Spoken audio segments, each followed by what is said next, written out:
So good evening. Aghuiniushla to Fáilte Rove go Hachad of Regan na Heron.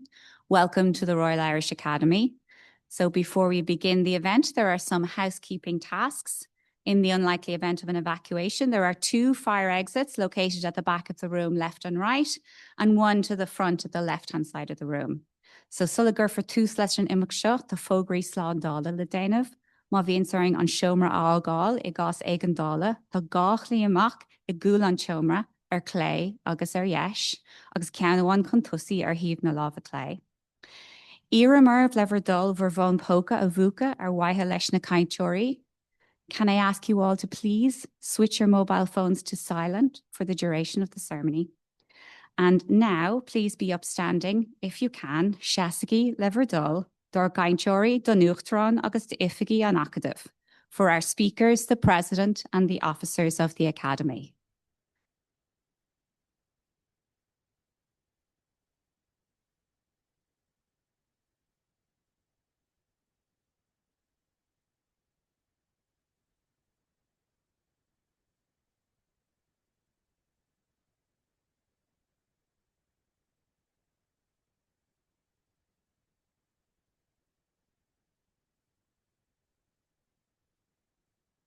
Please sit down. Guniusha agus a cordia is mission of Portugagare, agus Tana Ahasarum Falcher Korov Galer Gudianakativ in you. Good afternoon, good evening, everybody. I'm Pat Gyrey, President of the Academy. Officers also here present to my right, your left, are Professor Dan Carey, Secretary of the Royal Irish Academy, and Dr. Mary Kelly, Treasurer of the Royal Irish Academy. So we're delighted to welcome you all to this fantastic room here in Academy House. Quick show of hands, how many people first time in here? Well, let's see. Yeah, good. Isn't it quite an amazing room? I mean, it's like a hidden gem in the middle of Dawson Street. People all know where Cafe on Seine is, but they never know where this is. Okay, but you can tell them now where it is. So I'm delighted to welcome you all to the Academy this evening for tonight's discourse, Encountering Resilience, Tracing its Intellectual Roots. This is the opening discourse of our 2025-2026 series on the theme of resilience, which will examine resilience from various perspectives with distinguished speakers who are experts in their various fields. Academy Discourses are the oldest and most renowned series of talks in Ireland. The first discourses were presented in 1786. That's a long time ago. Historically, they were the occasion reserved for the most distinguished academics to first reveal and discuss their work in public. We now record these discourses and they're available on the Academy's website, www.ria.ie. So when the winter evenings are settling in and the fires are on and there's nothing on any of the local channels or Netflix or Apple TV or YouTube or anything else, just check out www.ria.ie and you'll be able to follow all of these discourses as well as the excellent series of discourses we had last year on artificial intelligence. Okay, so there's a prompt for something for you to do later today, or later this year, I should say. So before we begin, we have some short Academy business to undertake. The minutes of our last meeting, Harnessing Artificial Intelligence, the Future of Weather Forecasting, which took place on 1st May 2025, were posted online. Since our members did not inform us of any issues with these minutes, I will take these as approved, and I will sign the minute book after this discourse concludes. So we welcome our esteemed speakers for this evening's discourse. This evening, we'll hear from our speaker, Dr. Peter Rogers, Senior Lecturer in Sociology at Macquarie University in Australia. Jet lag is a major feature at the moment for Peter, so watch out and give him every possible support for the evening. It's quite a jet lag. So Peter is a resilience researcher and community activist. As the Director of Climate Futures Research Centre 2012 to 2015, his work advocated for collaborative and participatory engagement of citizens in the management of crises throughout the disaster cycle, such as planning, prevention, response, and recovery.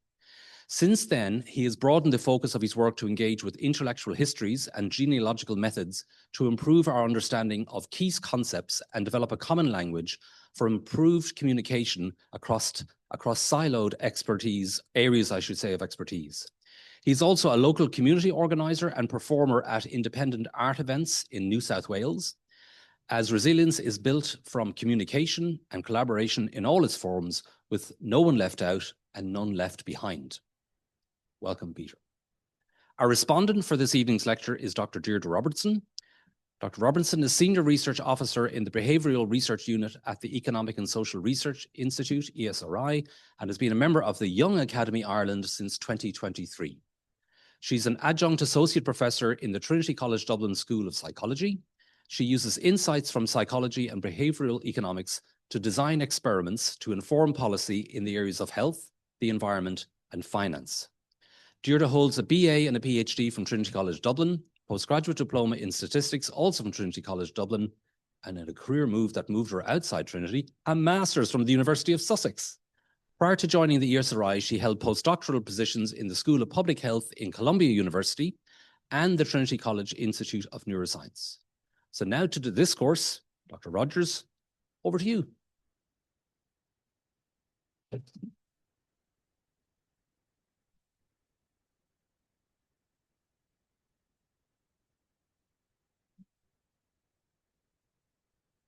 So first, I'd like to thank the Royal Irish Academy for bringing me such a long way. And it's an absolute joy to be here in this space and to share this time with you this evening. In encountering resilience and its intellectual roots, I am going to take you through something of a historical journey through the history of concepts and its ideas, but also try to engage you with the fact that the way in which these concepts are developed often shape and articulate what we can do with those concepts and the kind of knowledge that's generated, which in turn influences the way in which different ideas are potentially enacted and thus influence and shape the possibilities for human action and human agency. The wider context that I often work in is attempting to show that resilience is evolving rapidly and has the potential to become an institutional influence on modern democracy of as equal importance as notions as liberty, freedom, equality, and it is being deeply embedded into the processes of governing in democracies in ways that are often quite challenging and not always compatible with the demands of capitalism. And that is exposing some of the fractures and rifts between the goals of a democratic society and the goals of a materialist society. That is shaping some of the ways in which we are actually trying to use resilience. So understanding how it can be shaped and framed in particular ways across different areas of expertise has a direct impact on what we're able to achieve, particularly when the logic of science and measurement starts to frame the potential capacities of what resilience is able to be used for. And in no small piece of self-promotion, I'm actually currently writing a book about this with Edward Elgar called Resilience, Origins and Etymologies, which is going to be coming out next year. And I'll be engaging some of that material in today's talk. So this is kind of a rough outline of what I'll be taking you through today, but in particular, I mean, I'm being quite ambitious. The RIA have given me the opportunity to talk to you today about something I've been working on for roughly 20 years now. And so I'm going to start with Seneca and 4 BC, and I'm going to try and bring us all the way through to the modern times. Now, this is in no means a complete and comprehensive analysis of all of the ways in which one can interpret resilience, but it does identify some of the common tropes that shape the discourse, and that will hopefully provide a useful foundation to reflect on when you hear some of the other speakers in the series as it evolves. So without further ado, let's crack on with that. Now, resilience, when we often think about the etymological roots of terms, particularly from a sort of Western Eurocentric perspective, we often start with the Latin roots of the word and try and expand outwards from that. And Seneca the Elder, in what is estimated to be around 4 BC, discussed the concept of resilience in the context of a judgment in regards to a particular woman who was accused of a framing of infidelity. Now, the concept that was adapted in that time emerged through the notion of a rebounding in a moral context of how an individual is capable of returning to a holy place without the space of judgment being laid upon them for the consequences of their actions. Now, that is one of the fundamental ways in which resilience is understood as an inherent trait of individuals. And that notion of returning or rebounding in a return to a previous judgment or a previous sense of self is deeply embedded in the Latin root of the word. But it is, even in this time, a term that was used in a broad range of perspectives. It was used in a broad range of ways. There's a particularly useful article on the etymology of resilience that gave me my particular starting point for looking into this by David Alexander, in which he identified a number of these Latin derivatives in the way that it was used in the root of the word. So, for example, Ovid in Metamorphoses speaks of shrinking or contracting. Marcus Fabius Quintilanus spoke of, we must press the points that we see commend themselves to him and draw back from those which are ill-received, in the context of avoidance or avoiding potentially negative judgments. Pliny the Elder, in his work on natural history, used resilience to present leaping or movement amongst creatures in the natural world, particularly in relation to the leaping of fleas and frogs. And Saint Jerome in Meditations spoke of recoiling from passions that could be potentially dangerous. And Alexander, in his notes, identifies a number of interesting permutations, one of which I connected to in the letters of Stephen Gardiner from 1529, who is the secretary to Cardinal Wolsey, the future Bishop of Winchester. Now, writing to Thomas Wolsey, he used the term to imply to resile as an action taken by the Queen, as if the Queen would hereafter resile and go back from that, used to discuss a return to a previous position in the context of legal repercussions in diplomatic affairs.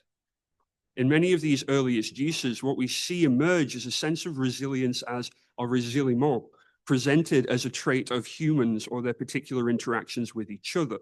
And we can draw a rough connection from this to some of the interesting non-English etymologies that parallel these tendencies. So there are some strong influences on meaning from languages that don't draw directly from Latin as one of the primary sources for their common tongue. And please forgive me, I will do my best not to butcher the Nordic terms and phrasing, but I probably will. So not speaking any of the Scandinavian languages that I'm going to refer to in this moment. So arguably the most significant of these is the Nordic languages, for whom resilience is a borrowed word, and in the native tongue, the concept echoes a range of different implications. In Swedish, one finds the closest comparative term as motståndskraft, where one might read as resistance strength, also echoed in tålighet as toughness, endurance, and återhämtning as recovery. Similarly, in Danish, one finds reference to resistance capacity, to robustness, offering adaptability. And in Norwegian, there are terms referring resistance capacity, which is described as patience, endurance, and purports adaptability of human subjects in a range of different conditions. These variations speak perhaps anecdotally to the reason why so much of the more recent applications have found a ready acceptance in scientific discourses of ecology and spatial development in Scandinavia, to which we'll return later on. But for now, we'll continue the timeline or an adaptation of the meaning from Latin to English derivations, which shift our focus from a trait of humans and their actions to an evolving language of science. I've always been partial to the notion of this project as one of intellectual history, drawing on the methods of Isaiah Berlin, and of genealogy, drawing on the methods of Michel Foucault and others, from which we understand the importance of positioning particular thinkers within their specific historical and cultural contexts, and mapping how the meaning of particular concepts evolve from the intentions of their original users in that historical moment. Through this, we can better see how the articulation of a given concept can encourage particular conditions of possibility for human action, which in turn place limits or provide barriers to alternative understandings. Now, in this way, when we think of adapting resilience and its potential to be incorporated into our systems of governing as an institution of the modern world, it shapes the rules of the game. It places limits and conditions for constraints on human behavior, depending on how the concept is articulated from theory into policy, and then from policy to specific projects as interventions into the things that people are trying to do. So seeking to build resilience really depends upon the language one is using to develop what resilience means. So rather than isolating the content of these texts, we place them in the historical context from which they emerge. And thus that articulation leads to establishing relations of force between meanings. Our method thus depends on identifying relations between a certain number of determined concepts on the one hand, but on the other, we're analytical and critical of the historical processes of becoming by which concepts are enacted upon the world by human agents. So in this sense, I approach the Silvara Silvarum, or A Natural History in 10 Centuries, written by Francis Bacon in 1631, as 10 chapters or centuries, each detailing the findings of 100 experiments in each section. In total, Bacon collected around 1,000 observations that sought to offer explanations of the natural world, but also of different cultural conditions that created the knowledge itself. Now, his conclusions on natural history seek to be a holistic enterprise of learning about the world in the traditions of natural philosophy as a broad endeavor, rather than one split or limited and siloed by disciplinary boundaries. As a holistic approach towards the study of science, it's one that in its historical moment is significantly different from how we conduct science today. Natural philosophy in this era wasn't bounded in the same way as contemporary learning is, and the project was much broader. So that fields of inquiry aren't a limit. Rather, the study of natural history required engagement with everything in the world around us. Bacon engaged with celestial movements, the earth, an understanding of minerals, the weather, medicine, alchemy, and even witchcraft are all included in this series of experiments and observations. And in this passage that you see here, he's engaged with the concept of resilience through the nature of movement, and in particular, the repercussive qualities of sound and the potential for measurement of this using the scientific method of direct observation and rigorous recording of evidence.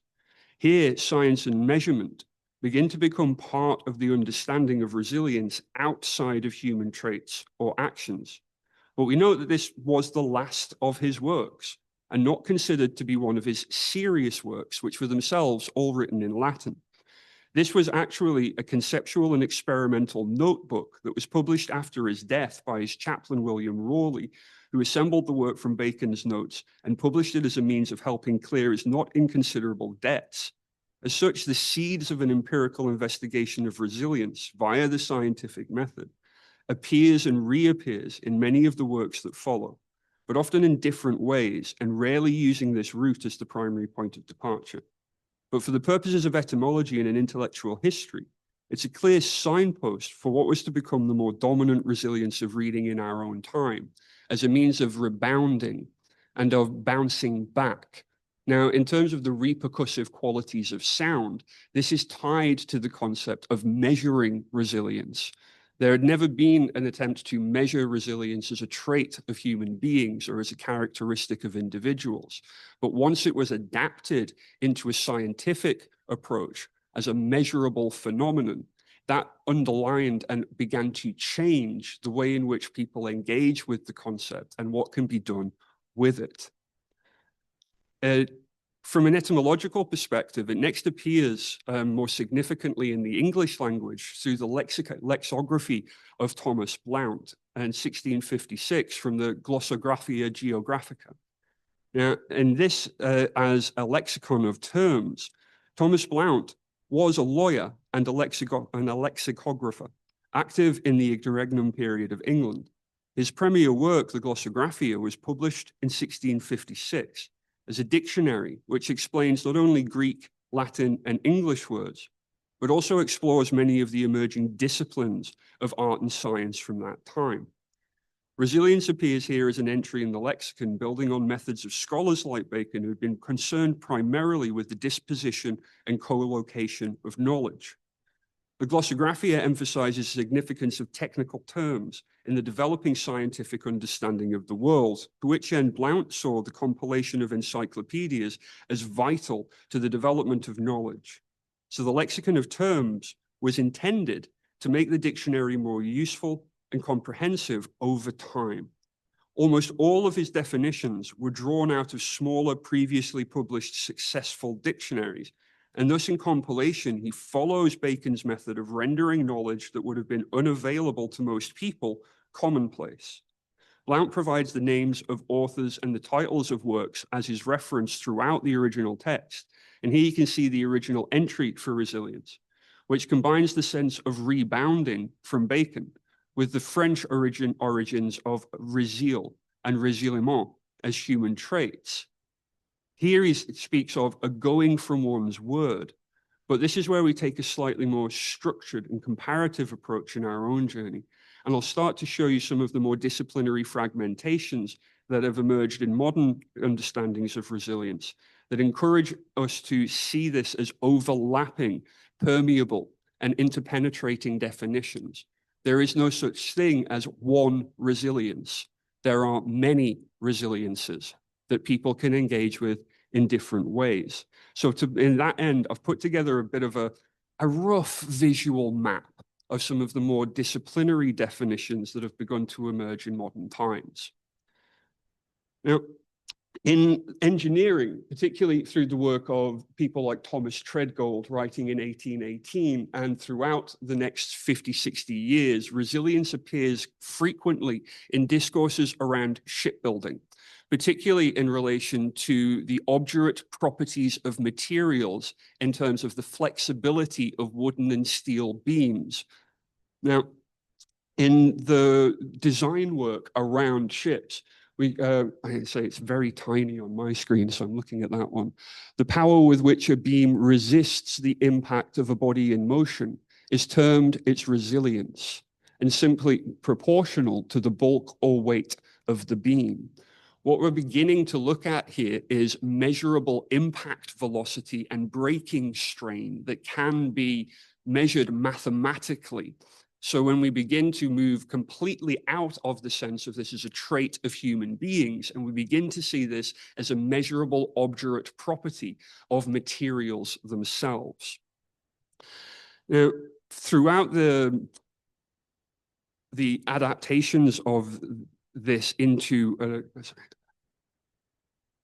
in ecology, we start looking at the 20th century uses of this. And again, in engineering, this sense of resilience as a measurable property of materials has persisted in engineering to this day.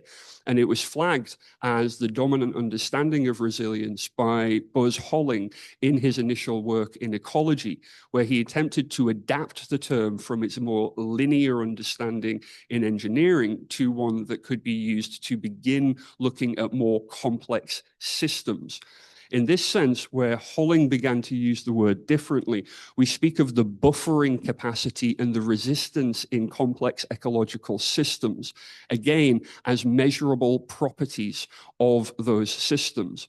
What we're beginning to see is an understanding of resilience as within an ecological system that suffers a perturbation to its equilibrium.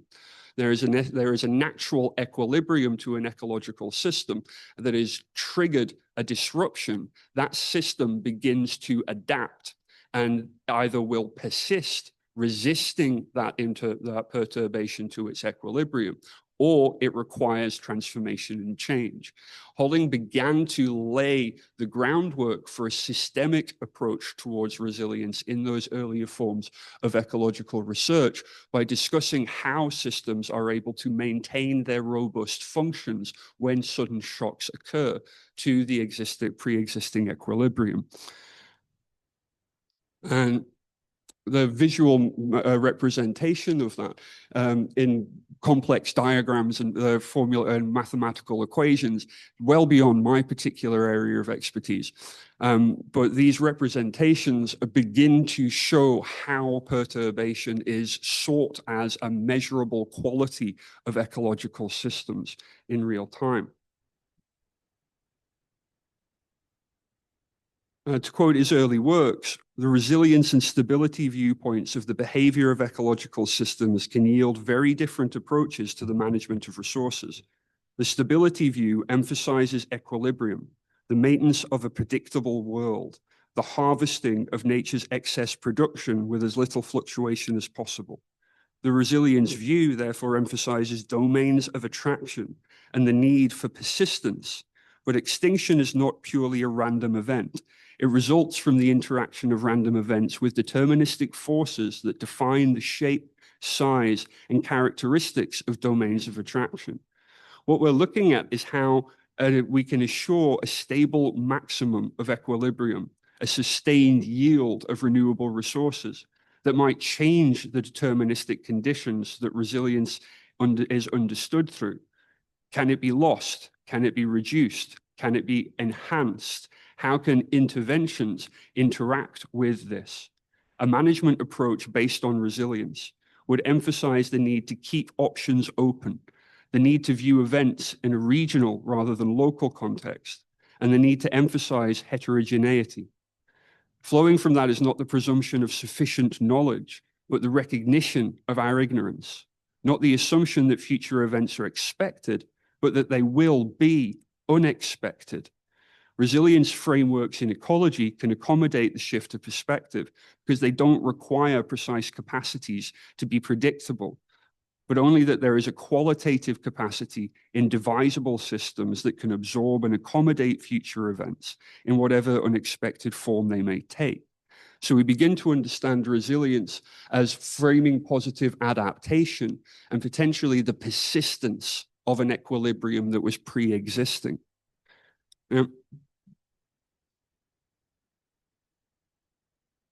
The last of these earlier interpretations, and again I say earlier, but we've leapt from 4 BC to 1970 in 3.5 slides, so we're rapidly moving through this. But the 20th century scientific discourse has been particularly important, and that emerging out of both ecology and psychology, because when we look at psychology, we begin to see this return and from a completely parallel but not connected discourse. The discourse of ecology was evolving independently of the discourse of psychology. And psychology very much is concerned with individual patterns of adaptation, but also in the context of high-risk circumstances or environments where people would experience the potential risk of negative impact upon their lives, and then are able to maintain positive patterns of adaptation in the face of high-risk circumstances or environments.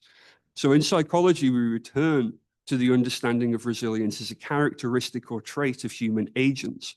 But now we're applying a more rigorous mapping using the mathematical and stochastic inference of applied psychology and the qualitative inferences of medical psychiatry as our grounding methods of measurement. Now, there are a few key thinkers here. Amongst them, Norman Garmese and Maston are particularly influential. And Maston in particular started work in this area when attending the University of Minnesota, where they were recruited by Norman Garmese, who's been broadly acknowledged as one of the leading pioneers of the study of resilience in children. In researching resilience through populations of school children, homeless families, and young survivors of severe adversities such as war, this strand of the debate offers a normative approach to understanding exposure to trauma and its negative and positive effects on research subjects. With a focus on youth in high-risk situations, this research offers a developmental psychology of trauma, but is often quite limited in focus to young people as a key demographic of research subjects, limiting the wider applicability of these forms of data to other demographics.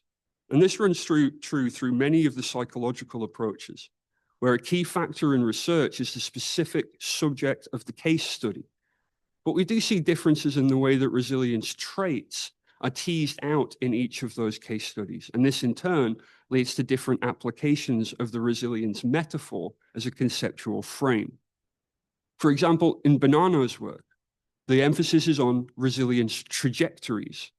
Resilience is defined as the emergence of a stable trajectory through and across potentially traumatic events, which are mapped using the individual stories of each patient's response to those events as triggers.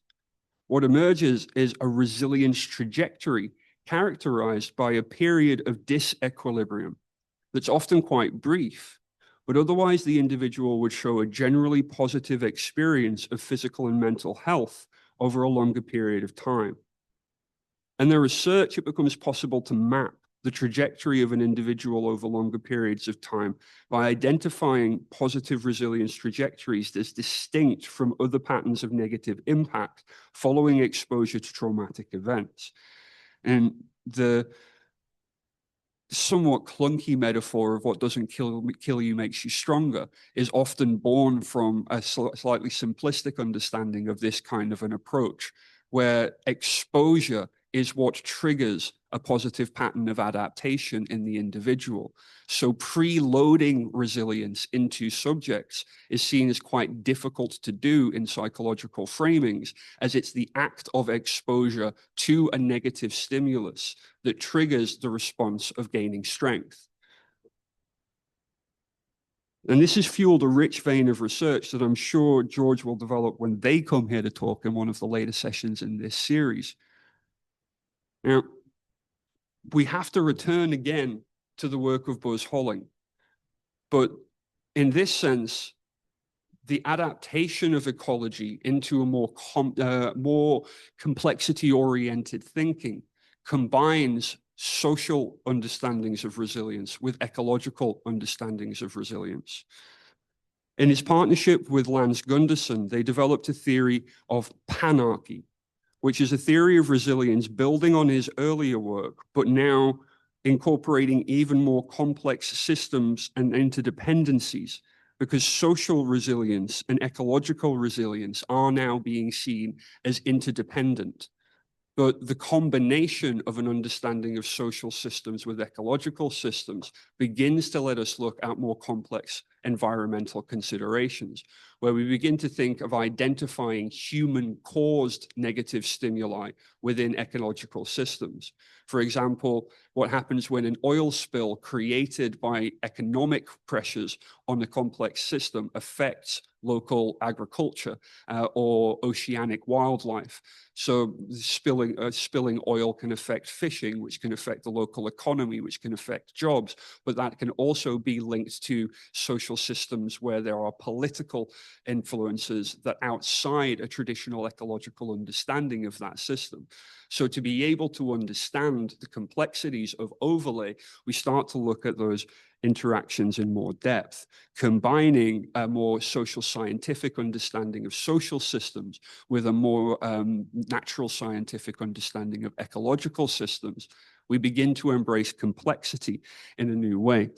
And in the social and ecological systems, we begin to start thinking of adaptation, not in terms of the individual from a psychological perspective, but complex patterns of adaptation in combined human and ecological systems.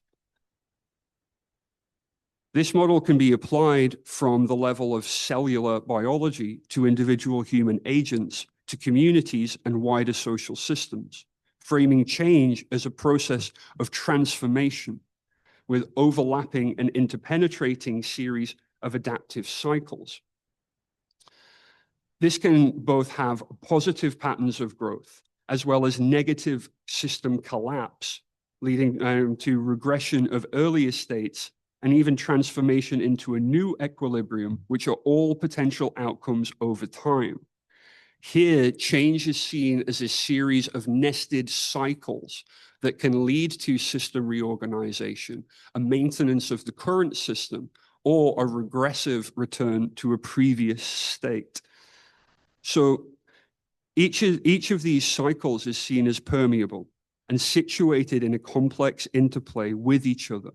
The work allows for a greater appreciation of complexity, where growth and conservation phases sit in the for loop, offering the potential for stability, while release and reorganization phases act as a back loop, creating opportunities for novel transformations to the pre-existing equilibrium and the potential emergence of a new equilibrium after system collapse. Resistance here becomes a capacity of these interconnected systems operating across scales. It can absorb the impact of external disturbance to enable adaptations in the existing system, or a total transformation of that system without any of the components losing their essential functions. Disturbance to the system is seen as an emergent opportunity for renewal and innovation, but not one that is guaranteed. Resilience is now being read as an adaptive cycle that means that our measurements are now fundamental units of dynamic change across the 4 phases of growth, which is a period of slow incremental growth, often connected to the exploitation of resources and the building of potential. Conservation as a period of stability and increased complexity, where resources are locked up and the structure becomes rigid. Release is a phase of rapid collapse or destruction, releasing accumulated resources, which in a way which may be seen by some as akin to the creative destruction in modern economics. And a reorganization is a phase of renewal and creativity, where new structures and options are explored. Panicky is the framework they offer for developing our sense of how these adapted cycles are nested across multiple scales in both natural and human-made systems. So resilience, and this is perhaps one of the most influential definitions that's been offered in recent years, becomes the ability of a system to persist, adapt, and reorganize in the face of change and disturbance. It is inherently drawing on concepts of connectivity. The degree to which systems at different scales are linked influences how disturbances are propagated or buffered across the hierarchy. And hierarchical cycles become smaller scale loops within the larger system, providing the required resources and opportunities that influence that larger cycle. Disturbances can cascade across scales. For example, changes in a small-scale ecological cycle might trigger wider responses in larger human systems. So managing that change becomes something that human agents can influence. And this draws together the intention and unintention of human action in these complex systems that can lead to some quite critical understandings of the pressures of economics upon trying to maintain complex ecological systems in pro-social ways. Now, what I'm trying to dance around a little bit is that this is not an approach that is inherently critical of capitalism as a system of exploitation of those resources. It's rather ambivalent when it comes to critique, but is very much developing a measurable scientific approach to the consequences of unintended or human action that is lacking mindfulness in a broader ecological sense. Now, many of these approaches engage with notions of scientific method in what we might consider to be a broadly positivist and empirical approach towards science, where we're emphasizing generating replicable evidence in the traditions of modern science. These case studies of particular locations and particular communities that have developed from the panarchy approach have been very influential in the spread of resilience into other areas. But it's not, again, the only way of thinking about this. We have to acknowledge that there is another parallel here, which is drawn out of a much more utilitarian approach in business and economics, and that economic resilience is arguably becoming one of the largest areas of research in modern times. Now, economic resilience is one of those approaches where you can see a number of different ways of doing it. And I think probably one of the better exemplars of this approach comes from the work of Yossi Sheffi, Now, his work on business resilience is a good example of an approach that's more aligned with the vagaries of modern capitalism than with the progression of scientific discovery. Sheffy's work is a good example, but it's a broadening field of inquiry that continues to generate a vast and growing body of knowledge aligned with organizational studies and business management, including but not limited to business continuity, vulnerability assessment, and risk management. Sheffy's work's a good gateway into this approach because it offers that different logic in a very clear and distinct sense. It shows measurable outcomes for organizations and promotes strategies for enacting resilience in the context of larger global corporations, ranging from the benefit of strengths, weaknesses, opportunities, and threats analyses of competitors or market opportunities, through to complex supply chain management in an age of sudden shocks and stresses.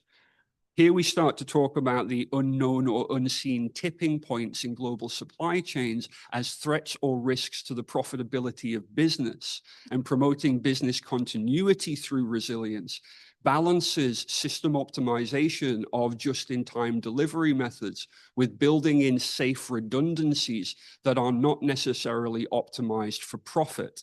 And that creates a direct contestation between the need to maximize profit and growth for organizations with the need to build in the capacity of the system to survive. Perhaps the best example of this was in modern times being the Fukushima crisis, where complexity showed an earthquake triggering a tsunami that went over a seawall of a nuclear power plant that had been designed in such a way that the cooling towers were behind a seawall, but the tidal wave was higher than the seawall. So the cooling tower flooded, leading to the need to release nuclear gases into the atmosphere over Fukushima. Those were caught by the ocean winds, and now we have radioactive oranges growing in California, and ships can't go through the toxic cloud, leading to not being able to buy a fridge in Australia for about a year because none of the microchips could be delivered to the factories that were compiling all of the different parts. So the complexity of these kind of business continuity strategies that had been optimized down to the minute of the arrival of shipping containers with components that had been manufactured in countries all over the world. Now we need to build in safe redundancies to these systems that are not about optimizing profit, but about maintaining a stable supply chain. And this work tries to balance some of those inferences. They emphasize an emergent context of uncertainty in the world. Since the beginning of the global war on terror, this has increasingly stressed how companies move away from those just-in-time strategies to build in flexibility and redundancy into both supply chains and organizational cultures.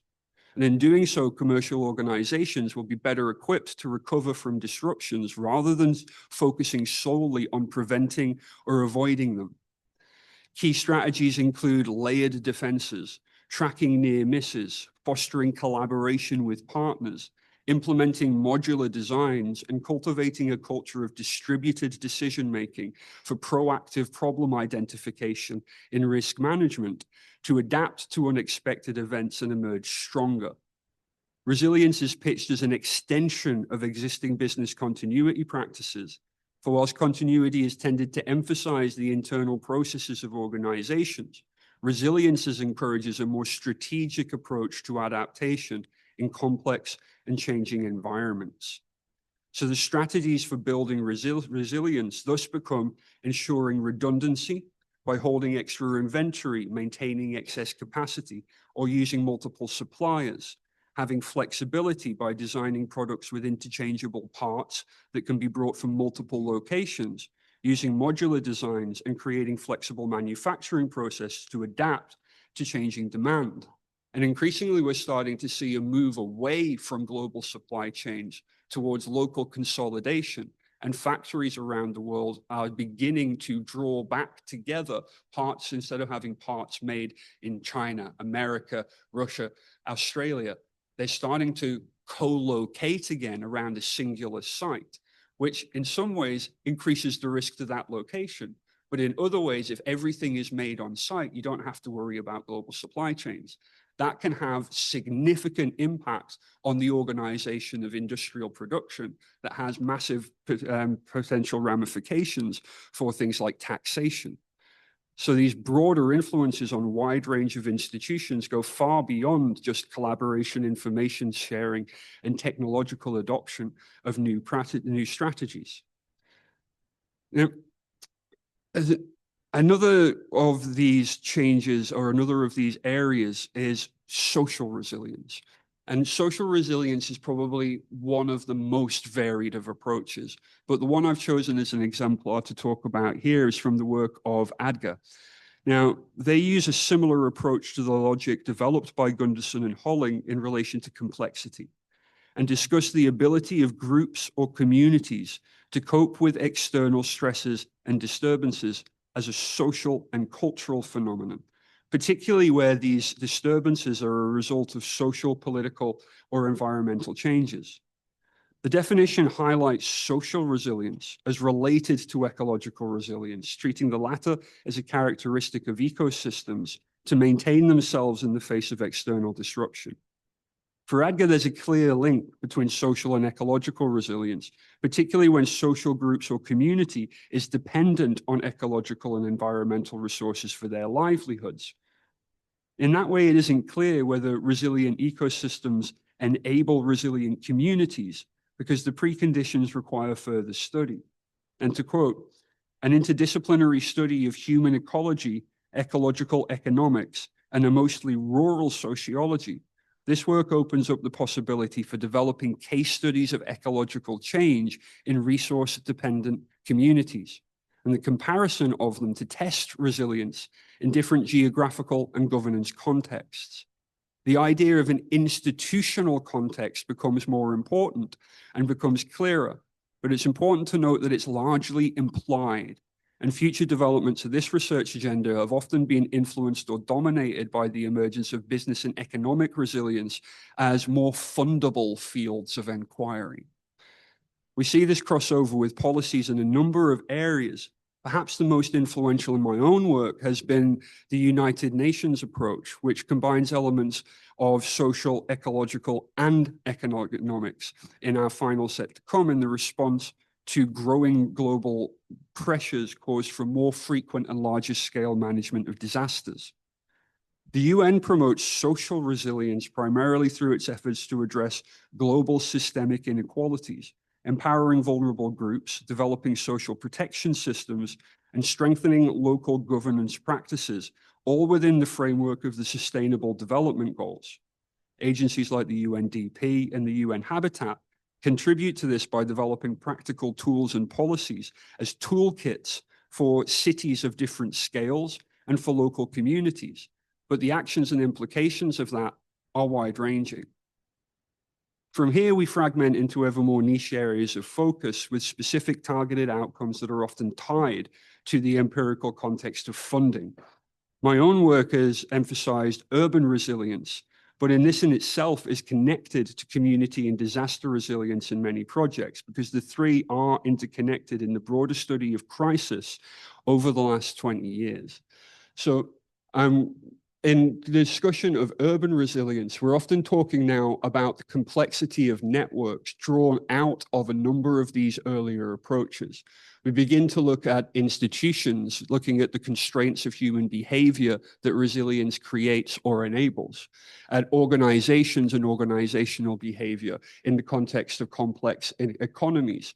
We've seen a massive growth of investment in protection of critical infrastructure in terms of pipelines, oil facilities, resource-based shipping, and supply chains, and to a certain extent, urban ecology in the context of climate change is becoming ever more important, where we're looking at things like the management of urban heat island effects in low-income communities, where the most vulnerable to more people have been killed globally by urban heat than have been killed by bushfire and flood.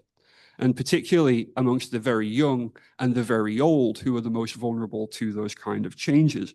But dealing with urban heat island is much more intensive in terms of investment than many of the other approaches. So I'm going to probably speed up a little bit because I just got my 5-minute warning. But a couple of examples of this. Probably the most influential framing of urban resilience comes from the Rockefeller 100 Resilient Cities campaign. Now, this campaign developed a toolkit for engaging stakeholders across multiple areas, but the toolkit that you see here was developed with Arup.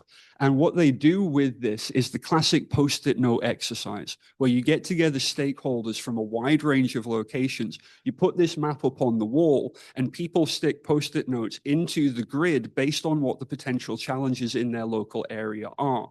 What this allows is for, regardless of context, in Buenos Aires, in Sydney, in St. Petersburg, in London, each of the resilient cities use this to identify what the challenges that were faced in that particular locale, whether they are leadership and strategy through weak political institutions, whether they are health and well-being in the needs of the local community, whether they are economy and society with the rigor and structures around economic growth, or whether these were infrastructure and ecosystems with regard to transit networks, pipelines. You're able to identify which challenges are specific to each of those cities in its unique context, and thus target investment into those areas. And they did this by hiring and funding the hire of a chief resilience officer who would be located next to and sometimes within particular areas of the local government to be able to be a collaboration consultant that drew those people together to identify necessary action areas.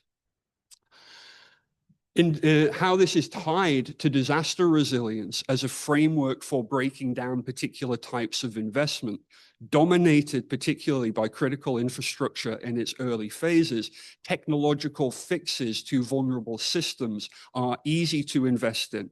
It's easy to put a fence around an oil refinery and stick cameras on the walls. It's much harder, by comparison, to engage a local community and the local knowledge of that community in an expert-oriented, first responder-based disaster response system. So much of the early work in disaster resilience focused on technological fixes and organizational fixes, or, and this is where the critique comes from, passing responsibility for managing disaster to the local community themselves. And in Canada and New Zealand, they have what's called 72 hours on your own, where they've encouraged through public information and education campaigns not to expect government assistance within the first 72 hours after a crisis. You need to be prepared on your own. You need to know what your risks are. You need to have bottled water in your fridge. You need to have sandbags if you're in a flood region. And if you don't have those things, that's your responsibility for not being prepared, not the government's responsibility to come and save you. And this is where the critique becomes quite severe, because passing responsibility to the citizen for those things fundamentally changes the nature of the relationship and expectations between citizen and state in a modern democracy, particularly when we've been a traditionally welfare-oriented form of democracy. It begins to shift the balance of expectations in ways that many of my colleagues, particularly those who come from a more left-leaning orientation, find that quite disturbing. But at the same time, rights come with responsibilities, and this is often about rebalancing those in a changing context of things like climate change and war. So this is the example of the Australian Research Centre, the cooperative research centre that was built in out of Canberra, where they are framing the problems and action areas across disaster-specific approaches, but using this kind of a model to be able to identify where risks or vulnerabilities are in the system and what capacities need to be invested in for professional organizations and for local communities. And this goes beyond specific technical fixes to more amorphous ideas around things like political and social institutions, which leads us to a discussion of community resilience and what it means and how we engage with it. Because community resilience has been by far the hardest thing to achieve so far. out of all of those investments, trying to go beyond an approach to community resilience that is simply limited to educating, warning, and informing the public about their responsibilities, to one that meaningfully engages them through things like local flood networks. People who live in a flood risk community know what that means when the water gathers at the bottom of that street. They know a flood is coming. Being able to then have a direct line into the emergency management organizations to share that knowledge, to say a flood is coming, can reduce the cost of recovery dramatically. And much of these kind of engagements are about reducing the cost of the impact of sudden shocks, much more so than managing the slow stressors that are the foundation of inequality. But both of those things exist. And the resilience dividend from engaging in these approaches needs to balance both the sudden shocks and the slow stresses. Otherwise, we're only dealing with immediate response and not dealing with the underlying causes of these long-term slower crises with things like public health and education that are far more insidious problems. So, can I summarize and get to the end on time? Let's see, shall we? As a polysemic concept, resilience has multiple meanings. And this diagram from Rizgaza-Zitt in 2012 shows how the overlap of different conceptual areas promotes different kinds of measurements. What resilience are we building? Who is the beneficiary? How is that therefore framed? For psychology, we might look at reconstruction and resistance, and that can cross over with another area. What are we trying to do with climate change? Is it sustainability, mitigation, or adaptation? And how do you engage across areas of expertise with people who have a different conception of what resilience actually means? To be able to build resilience projects that are successful, you don't just need to have a unified definition of resilience. You cannot have a unified definition of resilience. This is not a unitary science. This is multiple sciences with multiple approaches where people have different and often competing goals and different and often conflicting vocabularies. If you want the community to work with first responders, to work with politicians, to work with businesses, then are you building the same resilience, or are you building multiple resiliences that need to be able to be drawn together in complementary ways rather than in conflicting ones? And this overlap of knowledge doesn't even include areas like health, mental health, public health, medicine.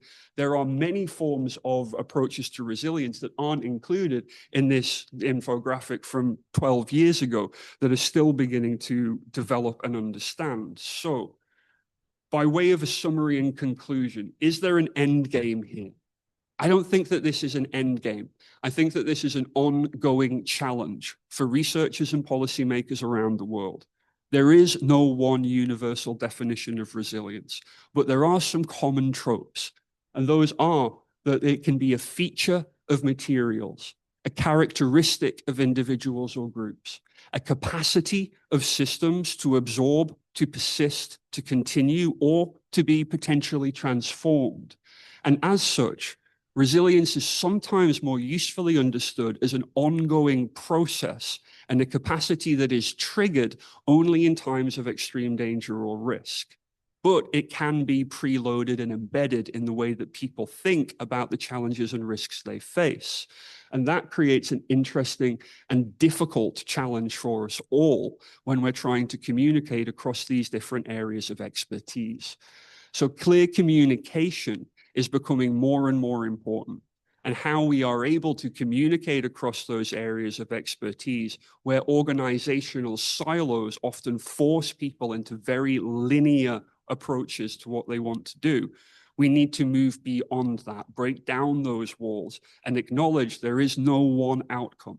There are multiple outcomes that need continual investment and upkeep for resilience to be successful, particularly in a very competitive funding environment with some very limited and linear end goals.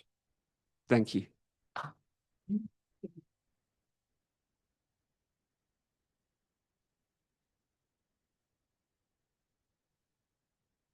Hi, everybody. put this down, a bit smaller than you.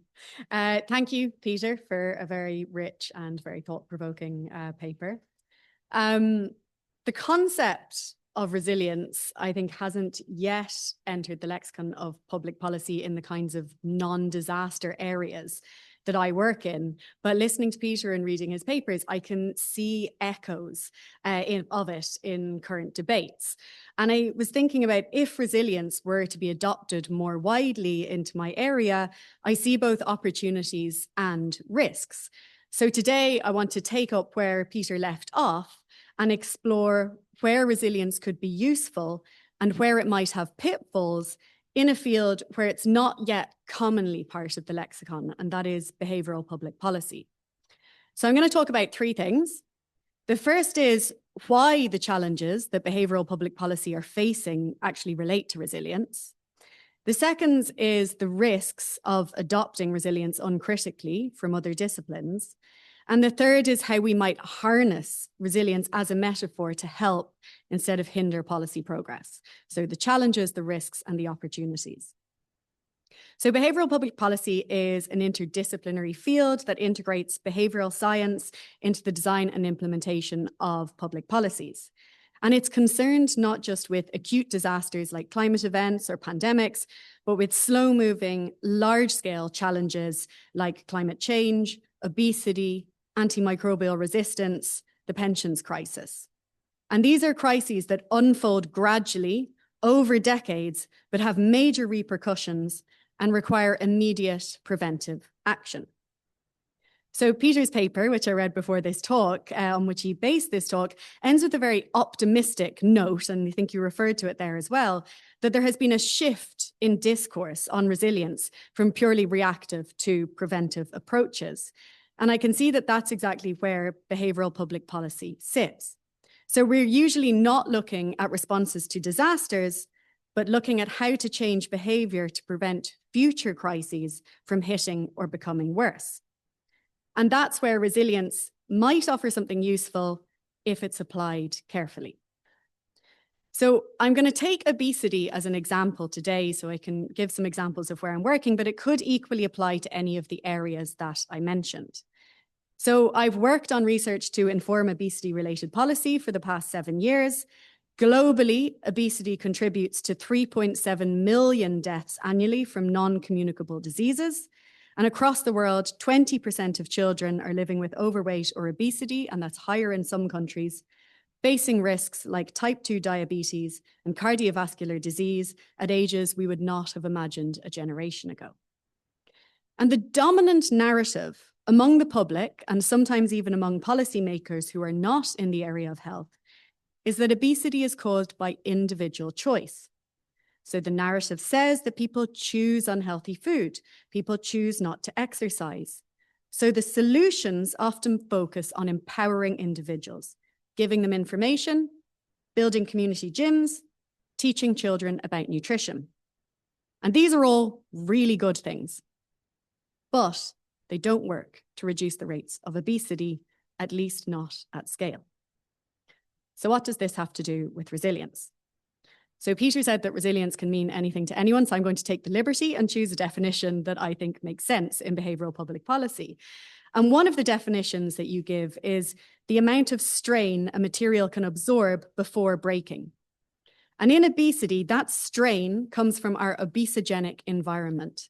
So that's things like price promotions on unhealthy foods that make us think we're spending less when in fact we're just buying more, oversized portions, advertising that targets particularly children and adolescents, built environments that discourage physical activity, and the high fat, sugar, and salt content of processed foods.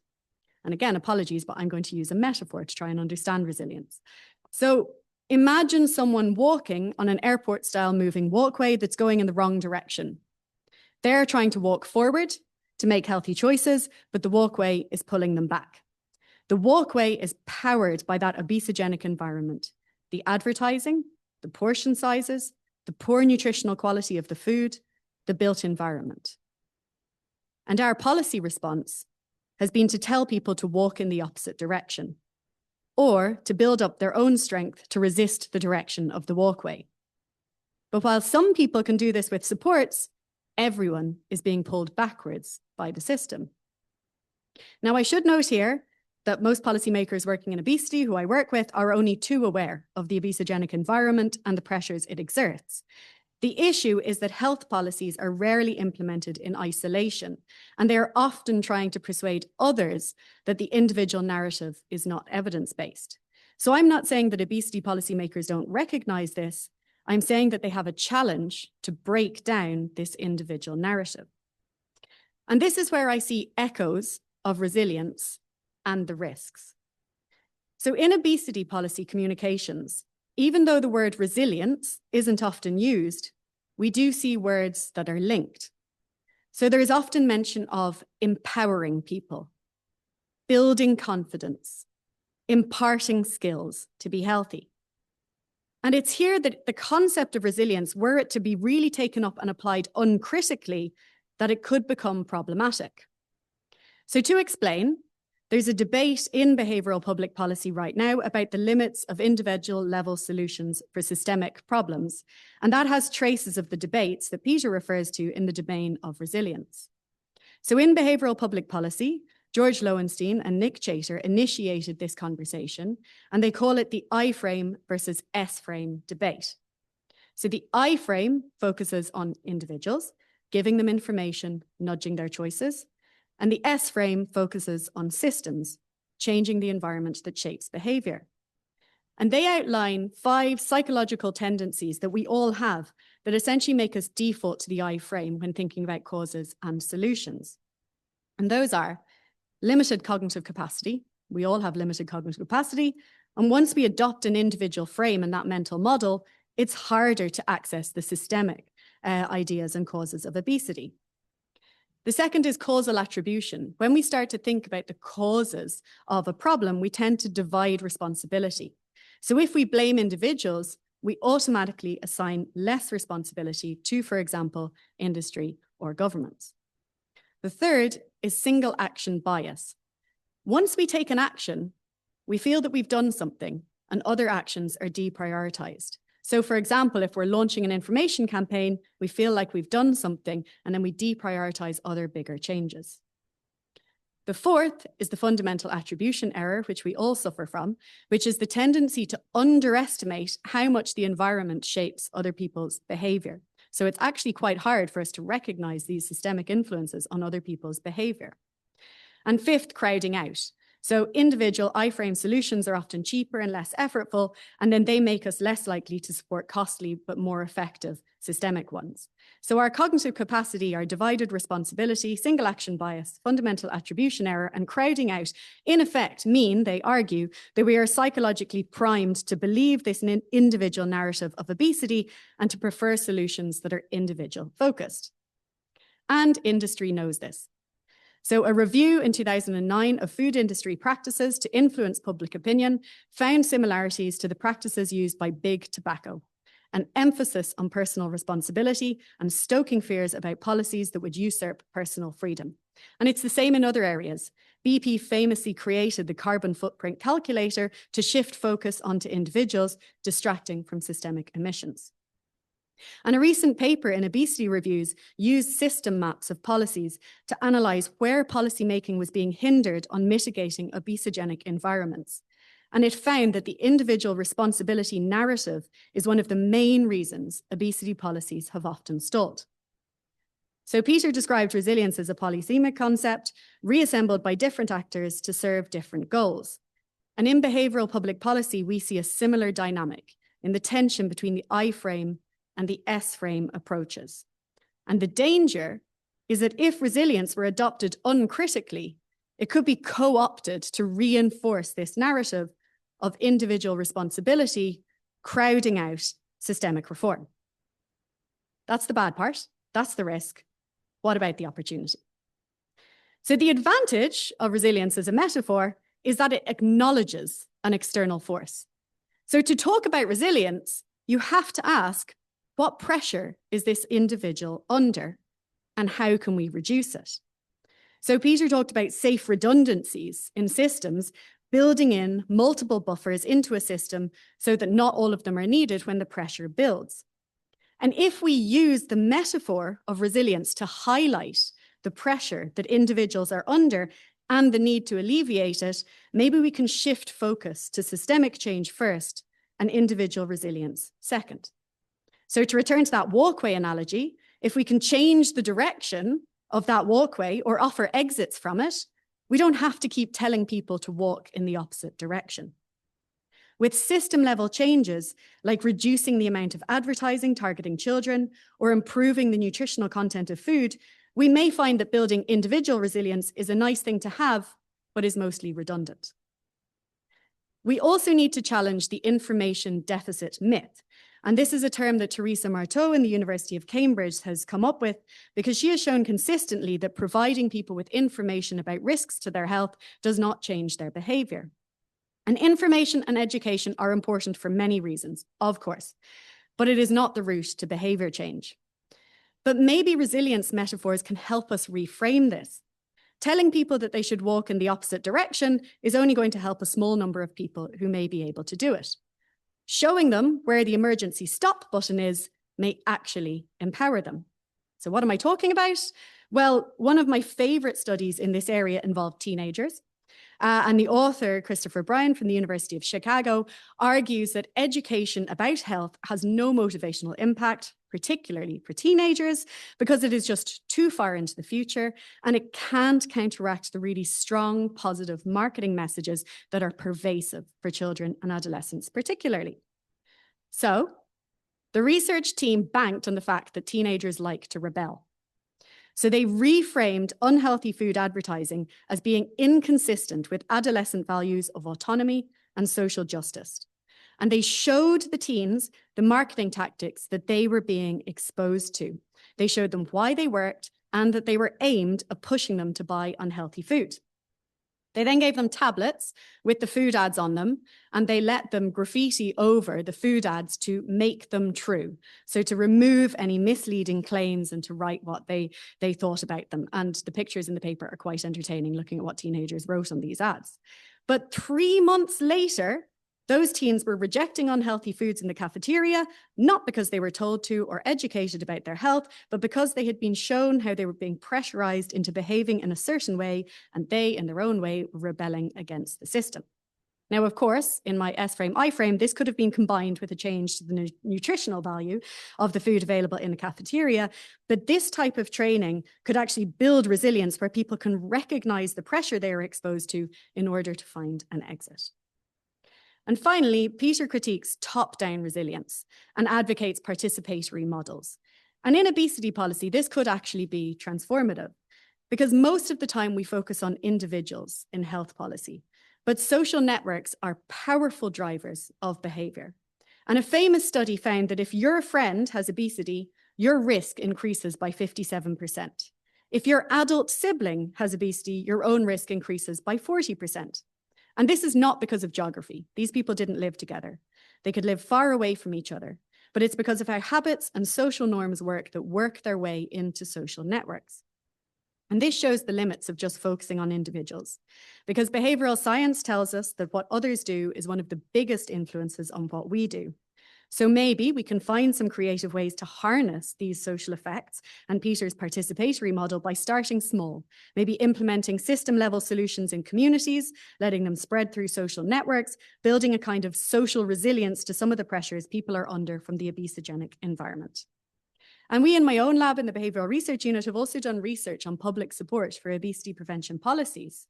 And there is a perception that system-level policies are paternalistic and unwanted, perhaps because of those narratives from industry about individual responsibility. But in nationally representative samples, we find strong support, even for restrictive measures like taxation.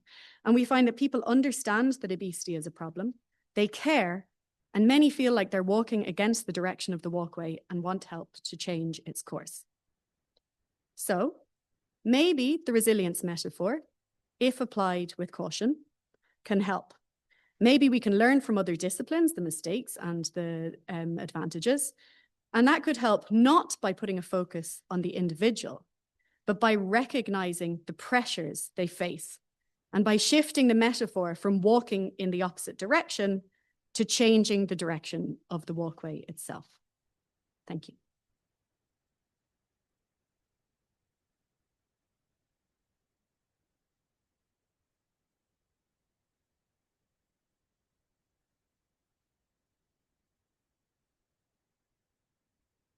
So thank you, Peter, and thank you, Deirdre, for an excellent discourse and an excellent response.